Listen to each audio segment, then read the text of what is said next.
كنتم في أنقرة مؤخرا، التقيتم الرئيس التركي رجب طيب أردوغان الذي في الوقت نفسه الآن هو يقاتل قوات كردية في سوريا. كيف توفقون بين هذا الموقف؟ يعني أنتم كرئيس إقليم كردستان في الوقت نفسه علاقات مع تركيا التي تقاتل قوات كردية في سوريا.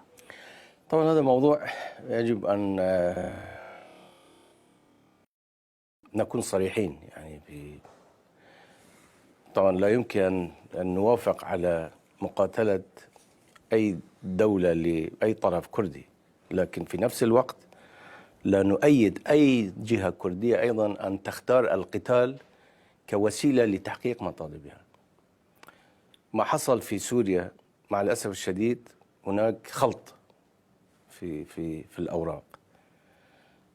هناك مجموعة احتكرت الوضع في سوريا في ظروف خاصة. مجموعة تقصد كردية يعني؟ نعم. حزب الاتحاد الديمقراطي؟ نعم بالضبط.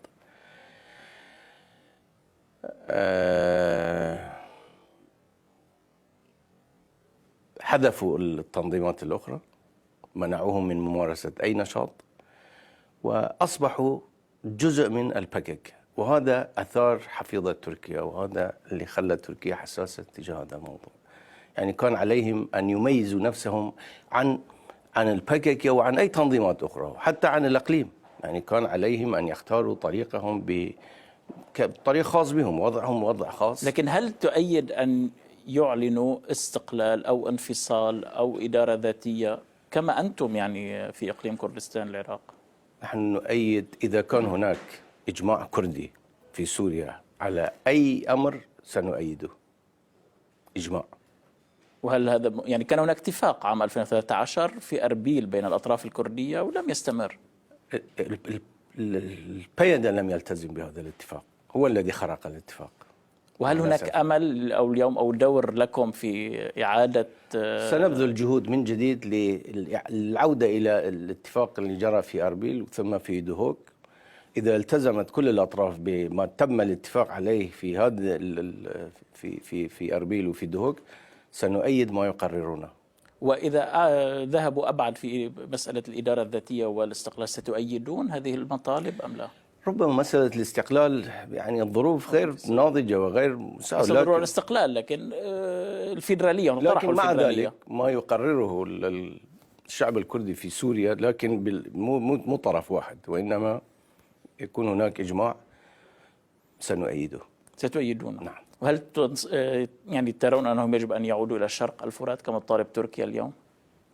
هذا موضوع الحقيقة، هذا شأنهم. يعني هم يقررون أين يكونون وإلى أين ينسحبون.